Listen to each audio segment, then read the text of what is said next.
সম্মানিত মৎস্যচাষী ভাই ও বন্ধুগণ, আসসালামু আলাইকুম। আপনাদের সকলকে জানাই কুরবানি ঈদের অগ্রিম শুভেচ্ছা ও অভিনন্দন। মৎস্যচাষী ভাইয়েরা, আপনারা যারা ব্লাড কাপ মাছ চাষ করতে চান, আজকে তাদের জন্য এই ভিডিওটা নিয়ে আসলাম। তো মৎস্যচাষী ভাইয়েরা, আপনারা ভিডিওর মধ্যে যে মাছগুলো দেখতে পাচ্ছেন, এগুলো হচ্ছে 100% ব্লাড কাপ মাছের পোনা, একদম এক সাইজের পোনা। আপনারা যারা এই মাছ চাষ করতে চান বা সংগ্রহ করতে চান, তারা চাইলে আমাদের কাছ থেকে সংগ্রহ করতে পারেন। এই মাছ চাষের ক্ষেত্রে বিশেষ একটি সুবিধা, এই মাছের ক্ষেত্রে আপনার কোনো খাবার দেওয়া লাগে না।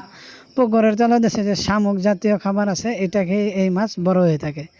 ব্লাড কাপ মাছ আপনি ভালোভাবে পরিচর্যা করে চাষ করলে 1 থেকে 4 মাসের মধ্যে আপনি বাজারজাত করতে পারবেন, এবং এর একটির ওজন হবে 1 থেকে 1.5 কেজি। আর আপনি যদি 1 বছর এই মাছ আপনার পুকুরে চাষ করেন, তাহলে একটার ওজন হবে 5 থেকে 7 কেজি বা তারও বেশি। তাই মৎস্যচাষী বন্ধুরা, আপনারা বিভিন্ন মাছ চাষের পাশাপাশি ব্লাড কাপ মাছও চাষ করে অধিক একটা মুনাফা অর্জন করতে পারবেন। মৎস্যচাষী ভাইয়েরা, এই ব্লাড কাপ মাছ ছাড়াও আমাদের কাছে বিভিন্ন ধরনের মাছ রয়েছে। আপনারা চাইলে আমাদের কাছ থেকে যে কোনো ধরনের পোনা সংগ্রহ করতে পারেন, যেরকম শিং, পাবদা, গুলশা, ট্যাংরা, ভিয়েতনামি শৈল মাছ এবং কি বিভিন্ন প্রজাতির মাছ ইত্যাদি আমরা বিক্রি করে থাকি।